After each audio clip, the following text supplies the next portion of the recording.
Hello, আসসালামু আলাইকুম। আপনারা সবাই কেমন আছেন? বেসিক্যালি আমি ইউএসএতে আসি ফল সেমেস্টারের জন্য ২০২৪ এ। এই যে সেমেস্টারটা আমার শেষ হয়ে যাচ্ছে অলমোস্ট। তো আমি যখন আসি ইউএসএতে তো ডিফারেন্ট প্রবলেমগুলো আসলে ফেস করা শুরু করি। তার মধ্যে একটা প্রবলেম যে জিনিসটা নিয়ে আসলে আমার মনে হয় কথা বলা উচিত এবং যারা বাংলাদেশ থেকে ইউএসএতে আসবেন স্পেশালি স্টুডেন্ট ভিসা পড়াশোনা করার জন্য ইউএসএতে তাদের মনে হয় জিনিসটা খুবই ইম্পর্ট্যান্ট। এই চ্যালেঞ্জটা আসলে আমি জানতাম না।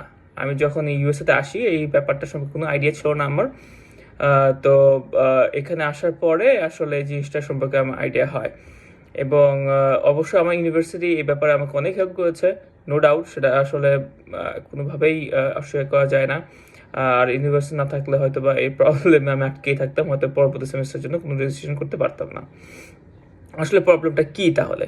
সো প্রবলেমটা হচ্ছে ইমিউনাইজেশনটা কি যে হচ্ছে আমরা যখন বাংলাদেশ থেকে ইউএসএতে আসি, আমার ছোটবেলায় হয়তো বা অনেক টিটেনাস, যক্ষ্মার আসলে টিকা দেই, রাইট?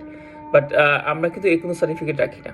হুম টিভির টিভির যেটা সেটার জন্য কোনো সার্টিফিকেট রাখি না কিন্তু আমরা, রাইট? কিন্তু এই যক্ষ্মা টিভির সার্টিফিকেট কিন্তু আপনার এখানে এসে লাগবে এবং এটা কিন্তু আপনার ইউনিভার্সিটিকে সাবমিট করতে হবে। হ্যাঁ, সাবমিট যদি না করেন তাহলে কিন্তু আপনার রেজিস্ট্রেশন যেটা হচ্ছে নেক্সট সেমিস্টার রেজিস্ট্রেশনটা পুরোটা হোল্ড হয়ে যাবে এবং রেজিস্ট্রেশন হোল্ড হয় তাহলে কিন্তু আপনি পরবর্তী সেমিস্টার কোনো কোর্স নিতে পারবেন না। এটা একটা বড় একটা চ্যালেঞ্জ যে হচ্ছে ভালো একটা কোর্স নিতে হলে আপনাকে আগের থেকে রেজিস্ট্রেশন করতে হয় যখন থেকে রেজিস্ট্রেশন সেশনটা ওপেন করে ফর স্প্রিং সেমিস্টারের জন্য।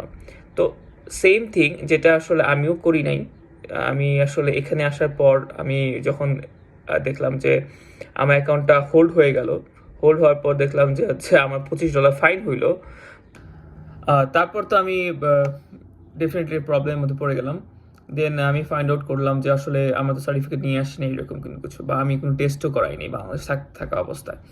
তাহলে কি করা যেতে পারে? তো আমি এখন বাংলাদেশের কিছু মানুষের সাথে কথা বললাম, ইভেন যারা ভাইরা আছে বাংলাদেশের ইউএসএতে তার সাথে কথা বললাম। তারা সেম কথাই বললো যে হচ্ছে আমার সব ভ্যাকসিনেশনের টিকাগুলোর সার্টিফিকেটগুলো লাগবে ইউনিভার্সিটি সাবমিট করতে পারি। তো ওই জিনিসটা আমার মনে নাই। দেন আমি একটা আমার মানে ক্লাসমেটের সাথে কথা বললাম, নেপালি একটা ক্লাসমেট। তো ও আমাকে সাজেস্ট করলো যে সেম ও প্রবলেম ফেস করছে এবং ও হচ্ছে ওর মনে হয় এটা সেকেন্ড সেমিস্টার শেষ, রাইট? সেকেন্ড শেষ। তো যেটা হলো যে ও বললো ইউনিভার্সিটিতে এই অপশনটা আছে যে তুমি টিকা দিতে পারো, বাট সামটাইম এটা ফ্রি, সামটাইম এটা হচ্ছে আপনার ইন্স্যুরেন্সের মধ্যে পড়ে যায় আর কি। তো এটা ইউনিভার্সিটি ভেরি করে। তো তারপর আমি ইউনিভার্সিটি কথা বলার পরে তারা হচ্ছে ইউনিভার্সিটি থেকেই আমাকে এই টিকাটা বা টেস্টটা করলো, আমারটা নিল। নেওয়ার পরে ডেফিনেটলি অ্যাপয়েন্টমেন্ট নিতে হয়। অ্যাপয়েন্টমেন্ট ছাড়া আসলে এখানে কিছুই হয় না। অ্যাপয়েন্টমেন্ট নেওয়ার পরে তারপরে আমাকে আমি গেলাম, যাওয়ার পরে আমাকে টেস্ট করার পরে আমার 3 দিন পর আমাকে সার্টিফিকেট করলো, ভেরিফাই করলো যে ওকে ফাইন, তোমার এই ধরনের কোনো প্রবলেম নাই। সো এই যে আমি একটা প্রবলেম ফেস করলাম, এটা কিন্তু আমি যদি জানতাম তাহলে কিন্তু আমি এখানে এসে এটা করার জন্য আমি মানে এটা আমি করতাম না। এটা আমি ইউনিভার্সিটি করতাম না। এটা আমি করতে বাংলাদেশ থেকে করে আসতাম। তাহলে কি হতো যে বাংলাদেশ থেকে আসার পর ওরা ইমিউনাইজেশন সার্টিফিকেট চাইতো, আমি ইমিডিয়েট দিতে পারতাম। এই যে আমি ব্যাক অ্যান্ড ফোর ইউনিভার্সিটি যাওয়া, রেজিস্ট্রেশন হোল্ড হয়ে যাওয়া, অনেক সময় এই ধরনের প্রবলেম ফেস করা। সো বা রেজিস্ট্রেশন হোল্ড হলে কখনো কখনো এক্সট্রা ফি দিতে হচ্ছে, যে ফাইন হিসেবে অ্যাড হয়। যেমন আমার ফাইন হিসেবে অ্যাড হয়েছে অ্যারাউন্ড $25। সো এই যে ফাইন হিসেবে অ্যাড হলো, এই একটা হ্যাসেল থেকে কিন্তু আমি আগে থেকে রিলিফ পেতাম যদি আমি ইমিউনাইজেশন সার্টিফিকেটটা বাংলাদেশ থেকে নিয়ে আসতাম।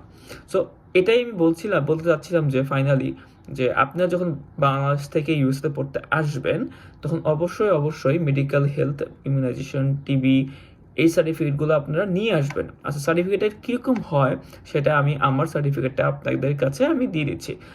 আপনারা চাইলে এটা ফর্মটা আপনি দিয়ে দিচ্ছি। সো ফর্মটা আপনারা দেখতে পারেন এবং এই অনুযায়ী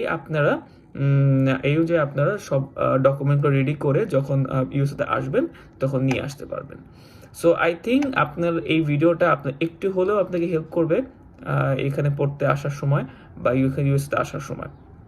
আর যদি কোনো কোশ্চেন থেকে থাকে আপনাদের যেটা হচ্ছে মনে করছেন যে আসলে জানতে চাচ্ছেন, সেটা আমাকে বলতে পারেন। আমি আমার এন্ড থেকে চেষ্টা করব যে এই ব্যাপারটাকে এক্সপ্লোর করে আপনার কাছে যেটুকু পারি ওটুকু শেয়ার করার জন্য। তো ভালো থাকবেন। Thank you so much video দেখার জন্য। আল্লাহ হাফেজ।